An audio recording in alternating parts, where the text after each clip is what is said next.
এখন আমরা লিমিটের সূচকীয় ফাংশন সংক্রান্ত কিছু অঙ্ক দেখব যেগুলো বিগত সালে এমসিকিউতে এসেছিল।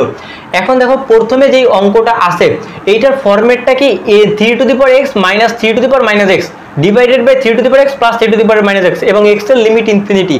আমাদের যদি কখনো এরকম ফাংশন থাকে limit x tends to infinity a to the power x minus a to the power minus x divided by a to the power x plus a to the power minus x, তাহলে আমাদের answer হবে সবসময়ের জন্য a to the power x এর সহগ ভাগ a to the power x এর সহগ। তার মানে এইটা বোঝাচ্ছে লবের a to the power x এর সহগ বাই হরের a to the power x এর সহগ। a to the power x এর সহগের অনুপাতটাই হবে আমাদের অঙ্কের অ্যান্সার। তাহলে দেখো তো এইখানে সহগ কত আছে 3 টু দি পাওয়ার x, এইখানে a মানে 3, তাহলে 3 এর সহগ কত 1, এইখানে 3 এর সহগ কত 1, তাহলে অ্যান্সার হবে 1/1 মানে হচ্ছে 1। তাহলে এই অঙ্কটার অ্যান্সার হবে শুধুমাত্র 1।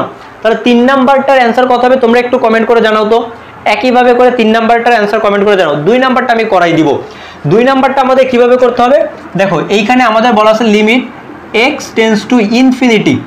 এখন এই যে 2 to the power x plus 2 এইটাকে আমরা চাইলে এরকম লিখতে পারি 2 to the power x into হচ্ছে গিয়ে 2 to the power 2 minus 2 to the power minus x divided by হচ্ছে গিয়ে 3 into 2 to the power x plus হচ্ছে গিয়ে 2 to the power minus x। এইটা কিভাবে লিখলাম সূচকের নিয়ম অনুসারে, আমরা ক্লাস 9-10 থেকে পড়ে আসছি যদি পাওয়ারে যোগ আকারে থাকে তখন বেসটাকে দুইবার লিখে আমরা পাওয়ারটাকে দিয়ে লিখতে পারি এবং ইনটু আকারে। তাহলে এইখান থেকে আমরা লিখতে পারবো হচ্ছে কি, আচ্ছা এইখান থেকে এখন সরাসরি অ্যান্সার করতে পারবো। এই যে আমাদের a to the power x মানে 2 টু দি পাওয়ার x এইটার সহগ কত 2a² মানে 4 ডিভাইডেড বাই এখানে 2 টু দি পাওয়ার x এর সহগ কত 3 অর্থাৎ 4/3। এইটাই হচ্ছে কি আমাদের অঙ্কের অ্যান্সার।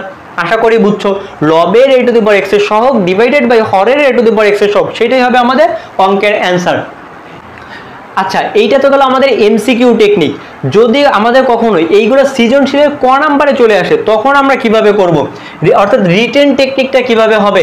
রিটেনে আসলে আমাদেরকে এটা করতে হবে limit x tends to infinity, এইখানে যেইটার পাওয়ার প্লাস মান থাকবে অর্থাৎ a to the power x, আমাদের এই সূত্র অনুযায়ী a to the power x যেটা থাকবে সেইটা দ্বারা উভয় লব এবং হরকে ভাগ করে দিতে হবে। a to the power x অর্থাৎ যেইটার মানে প্লাস থাকবে ওইটা দ্বারা লবকে এবং হরকেও ভাগ করে দিতে হবে।